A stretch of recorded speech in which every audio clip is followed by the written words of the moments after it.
할렐루야. 우리 함께 고백하시겠습니다. 나는 연약하지만 그리스도는 위대하십니다. 아멘. 오늘 나눌 말씀의 제목은요, 하나님이여 나를 지켜주소서. 하나님이여 나를 지켜주소서입니다. 어제는 여호와여 도우소서. 오늘 하나님이여 나를 지켜주소서입니다. 하나님의 도우심과 하나님께서 지켜주시지 않으면 살아갈 수 없죠. 오늘 시를 보시면 다윗의 믹담이라고 성경에 써 있으실 텐데요. 믹담이 무엇인가 봤더니 시편에 여러 가지 말씀길, 여러 가지 종류의 표시가 있는데 믹담은 번역하면 원어에서 황금이라는 어근에서 와서 황금시라고 주석가들은 그렇게 학자들은 얘기한다고 합니다. 16편에 있고요. 그리고 뒤에 56편에서 60편 쭈루룩 이렇게 믹담이라고 다윗의 믹담이다 이렇게 써 있는데 56편에서 60편 사이를 보시면 다윗이 블레셋에게 잡힐 때, 또 사울에게서 도망쳐서 굴에 있을 때, 이런 때 많이 써져 있습니다. 황금시라는 말에서 알 수 있듯이 매우 소중하고 가치 있는 시라고 여겨지는데요. 보면은 절망할 수밖에 없는 그런 상황 속에서 그럼에도 하나님을 향한 절대적인 신뢰를 나타내면서 구원의 확신을 고백하는 그런 내용들이 있습니다. 이러한 신앙의 고백이 우리에게 정말 가치 있고 소중한 것이죠. 그렇다면 다윗은 어떻게 이렇게 절망 가운데서도 하나님을 절대적으로 신뢰하면서 또 구원을 하실 것을 확신하면서 고백할 수 있었을까요? 그의 믿음의 내용을 오늘 16편에서 보기를 원합니다. 오늘 읽으실 13편부터의 분량을 보면은 다윗이 찬양하기도 하고요. 또 하나님을 믿지 않는 자들이 이런 모습이다라고 얘기하기도 하고, 또 17편에 이 다음 17편에 보면 여호와여 호소를 들으소서 나의 울부짖음에 주의하소서 이러면서 부르짖기도 합니다. 이 16편에 보면은 다윗의 믿음의 내용이 굉장히 함축되어 있는 것을 볼 수 있습니다. 1절과 2절에 보시면 하나님이여 나를 지켜주소서 내가 죽게 피하나이다. 하나님께서 다윗을 지키실 수 있는 분이시라는 거죠. 다윗이 목동일 때에도 사자와 곰의 발톱에서도 자기를 지키신 분이 하나님이셨다. 그래서 23편에 고백하죠. 여호와는 나의 목자시다. 그래서 여호와께 피한다는 것이죠. 다윗이 사울 왕에게 쫓기고 할 때도, 다윗이 골리앗 앞에 설 때도 나는 만군의 여호와의 이름으로 나간다 라고 고백하는 것처럼 다윗의 근본적인 신앙은 하나님이 나를 지키시고 하나님이 나를 보호하시는구나 라는 것입니다. 그래서 2절에 내가 여호와께 아뢰되 주는 나의 주님이시오니, 정말 우리가 하나님을 또 예수 그리스도를 주로 신해야 합니다. 우리의 주인이십니다. 이런 고백을 많이 했습니다. 예수는 그리스도시다. 그리스도는 기름 부음 받은 자고 삼중직을 얘기하죠. 그 중에 왕적인 권세를 많이 얘기하면서 사단의 권세를 꺾으시고 사망의 권세를 꺾으시고 지옥 권세를 꺾으셨다. 그런 왕, 그렇기 때문에 그 왕적인 권세를 가지고 예수 그리스도 이름으로 명하고 승리한다. 이런 부분을 좀 많이 강조했던 것 같습니다. 그런데 근본적으로 생각해 보면 하나님이 왕이시다, 예수 그리스도가 왕이시다, 그 말은 사단이 무릎 꿇는 것 이전에 뭐죠? 우리가 완전히 무릎 꿇고 순종해야 되는 것입니다. 하나님이 예수 그리스도께서 왕이시고 사탄 마귀 사단의 권세, 사망 권세, 지옥 권세 이기셨으니까 나는 이제 자유하다. 그 이전에 뭐죠? 왕이신 예수 그리스도께 완전히 무릎 꿇고 순종하는 것이 나와야 하는 것입니다. 그것이 다윗의 인생에 나타났죠. 이렇게 하나님은 우리의 주님이십니다. 우리를 만드신 분이고 절대적인 주권을 가지신 분인데요. 다윗은 이렇게 고백합니다. 주밖에는 나의 복이 없다. 하나님이 복이시다. 하나님이 복의 근원이시죠. 하나님은 아담을 지으셨을 때도 사람을 지으셨을 때도 그들에게 복을 주시며 그들에게 이르시되, 하나님 아브라함을 부르셨을 때도 너는 복이 될지라. 다윗에게 나중에 언약하실 때에 너의 왕위가 끊기지 않게 하겠다. 하나님께서 바로 복의 근원이시고 절망 가운데서도 피할 분이시라는 것을 다윗이 고백합니다.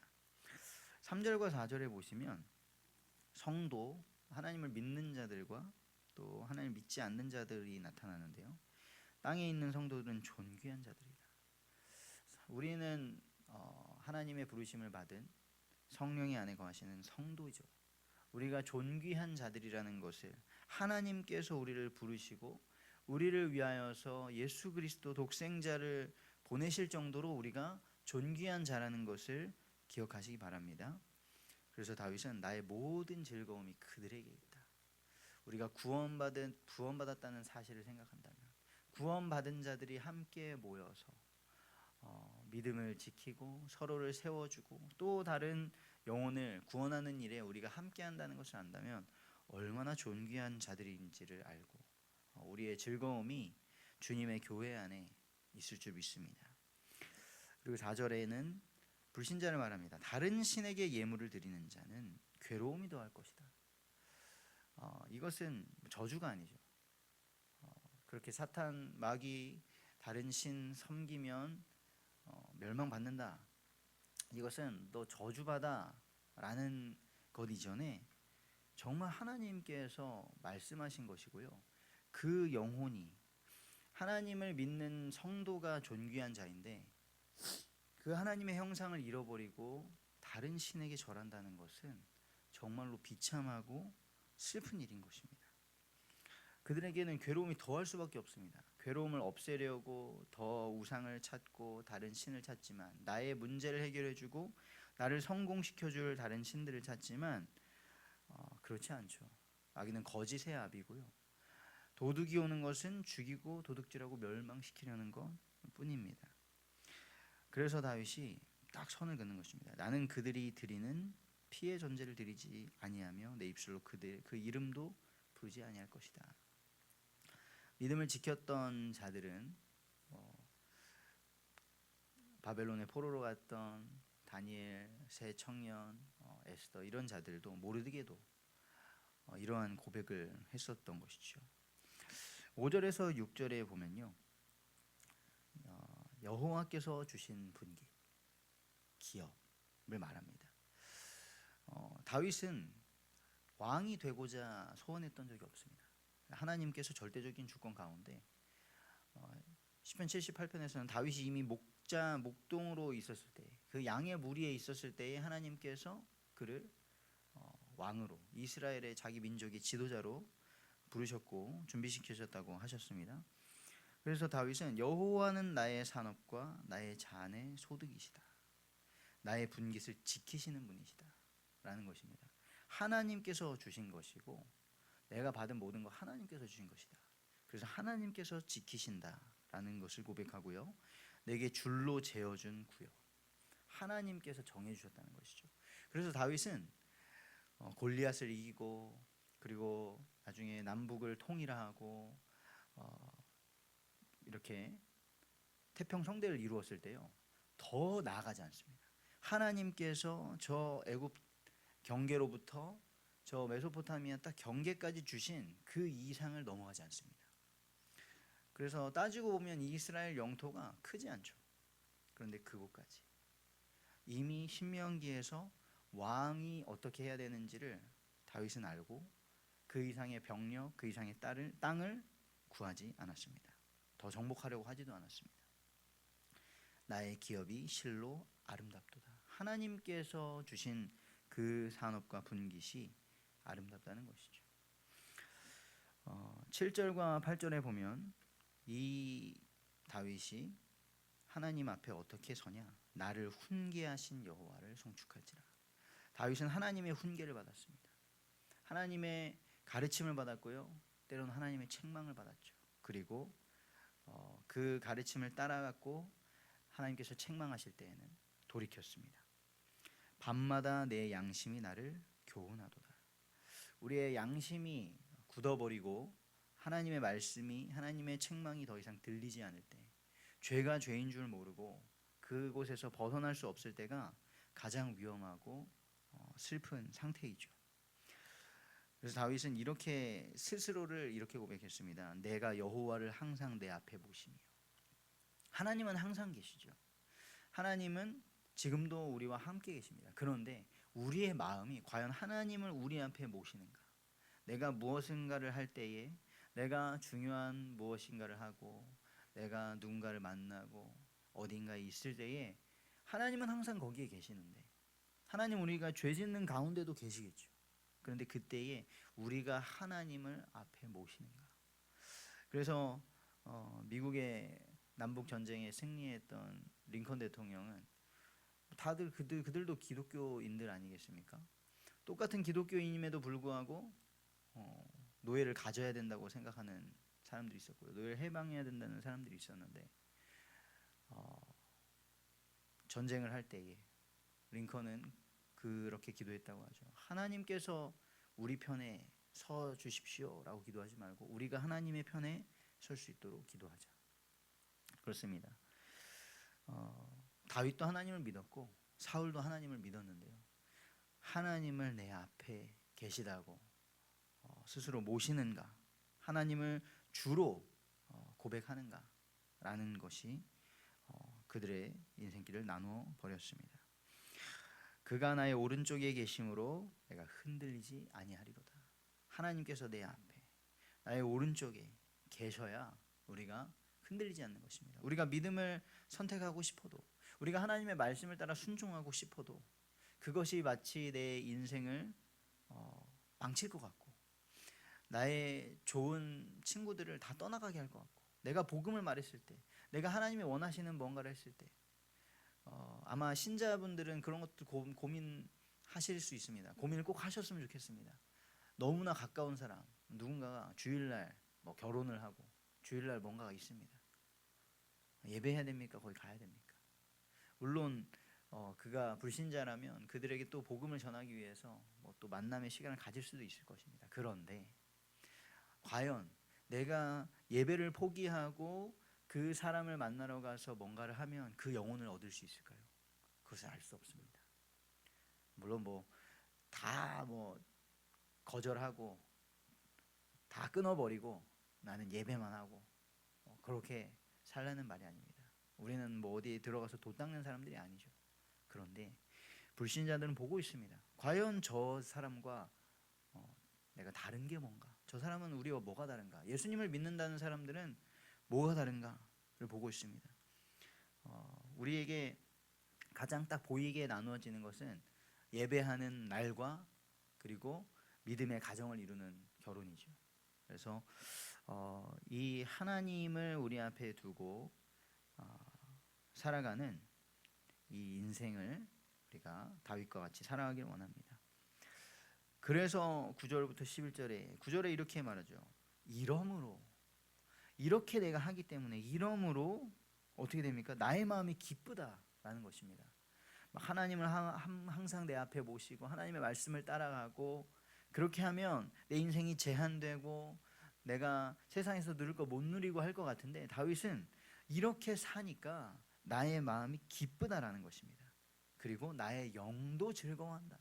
내 마음도 기쁘고 내 영도 즐거워하고, 그리고 플러스 내 육체도 안전히 살리니. 하나님의 말씀을 따라가고 하나님을 내 주로 섬기고 하나님께서 주신 것에 감사하고 하는 그 삶이 기쁨과 안전한 삶이라는 것을 다윗은 고백하고 있습니다. 왜냐? 이는 주께서 내 영혼을 수월에 버리지 아니하시며. 이 말씀은 뒤집어 말하면 뭐죠? 우리를 수월에 버리실 수 있는 분, 우리를 지옥에 멸하실 수 있는 분이 하나님이시라는 겁니다. 그래서 우리의 영혼을 지켜야 된다는 것이죠. 우리의 마음을 지켜야 된다는 것입니다. 육체를 위하여서 내 영혼도 팔고 육체의 즐거움을 위하여서 내 마음도 황폐하게 하는 것이 아니라 내 영혼과 마음에 유익한 것을 하는데 육체도 살아난다는 것입니다. 요한 3서 1장 2절에 우리가 많이 고백하죠. 사랑하는 자여 내 영혼이 잘됨 같이 범사에 잘되고 강건하기를 내가 간구하노라. 그게 사도 요한이 가이오에게 보냈던 편지의 내용입니다. 주께서 거룩한 자를 멸망시키지 않으실 것이다. 우리가 거룩한 삶을 살고 택하고 애쓰는데 몸부림치는데 하나님께서 멸망시키지 않으실 것이라는 것입니다. 마지막 11절에 주께서 생명의 길을 내게 보이시리니 주의 앞에는 충만한 기쁨이 있고 주의 오른쪽에는 영원한 즐거움이 있나이다. 그렇습니다. 우리에게 생명의 길을 보여주신 것, 예수님 말씀하셨죠. 내가 곧 길이요 진리요 생명이다. 우리의 생명의 길을 보여주시는 분이 하나님이십니다. 하나님께서 예수 그리스도를 통하여서 우리에게 생명의 길을 열어주셨습니다. 보여주셨습니다. 거기에는 내가 그 생명의 길, 예수님께서 이것은 좁은 길이다 라고 하니까 우리는 힘든 것만 생각을 하잖아요. 그렇지만 그 속에 진정한 기쁨이 있다는 것입니다. 그 속에 진정한 영원한 즐거움이 있다. 그래서 웨스트민스터 소요리 문답 제일문에 인간의 제일된 목적은 하나님을 영화롭게 하는데 그를 영원토록 즐거워하는 것이다. 하나님을 진정으로 믿는 것, 하나님의 말씀을 진정으로 따르는 것, 예수 그리스도를 따라가는 것은 물론 이 세상에서 죄악된 세상에서 죄성을 가진 우리의 마음을 가지고 따라가는 것이 고통스러워 보일 수 있습니다. 그러나 그것이 진정으로 우리의 영혼을 살리고 기쁨과 영원한 즐거움이 있는 길이라는 것을 우리가 다윗의 고백과 삶을 통하여 확인할 수 있습니다. 결론입니다. 이 모든 삶을, 다윗과 같은 삶을 어떻게 살 수 있습니까? 그것을 예수 그리스도를 통하여서 우리에게 회복시켜 주셨죠. 예수님께서 친히 오셔서 하나님이신 그분이 말도 안 되게 육체를 입고 낮아지셔서 이 땅에 살아가셨습니다. 그리고 사람은 이렇게 살아가는 것이야 라는 하나님의 형상의 길을 보여주셨죠. 요한복음 3장 16절에 하나님이 세상을 이처럼 사랑하사 독생자를 주셨으니 이는 저를 믿는 자마다 멸망하지 않고 영생을 얻게 하려 하십니다. 그것보다 큰 기쁨이 어디 있겠습니까? 요한복음 5장 24절에서는 내 말을 듣고 나 보내신 이를 믿는 자는 심판에 이르지 아니하니 사망에서 생명으로 옮겼다라고 합니다. 우리가 죽을 뻔하다 살아나는 것보다 기쁜 일은 없습니다. 그래서 두 가지 오늘 실천하시면서 살아가길 권면드립니다. 첫째는 우리가 함께 하나님께서 내게 주신 것에 감사하기를 원합니다. 하나님께서 우리에게 생명 주셨고요. 하나님께서 우리에게 분깃을 주셨고 재어주신 축복들이 있습니다. 우리에게 주신 육체적인 모든 한계들이 있습니다. 그것이 하나님께서 주신 것임을 알고 감사하기를 원합니다. 두 번째는요, 하나님의 말씀에 순종하는 것입니다. 하나님의 말씀을 오늘도 우리가 묵상하고 읽는 이유가 무엇입니까? 주야로 복이는 사람이 여호와의 율법을 즐거워하고 묵상하는 이유가 무엇입니까? 하나님을 내 앞에, 하나님을 내 오른편에 두고 흔들리지 않는 것입니다. 하나님께서 기뻐하시는 것을 선택하는 것입니다. 오늘 말씀의 제목처럼 하나님이여 나를 지켜주소서. 하나님, 오늘도 주님께서 나를 지켜주시지 않으면 내가 설 수 없습니다. 내가 복음을 전할 수 없습니다. 내가 믿음을 지킬 수 없습니다. 주님 도와주소서. 우리가 이 고백으로 이 날을 시작하고 수시로 잠들 때까지 하나님이여 나를 지켜주소서 고백하시면서 승리하게 되시기를 주님의 이름으로 축복합니다.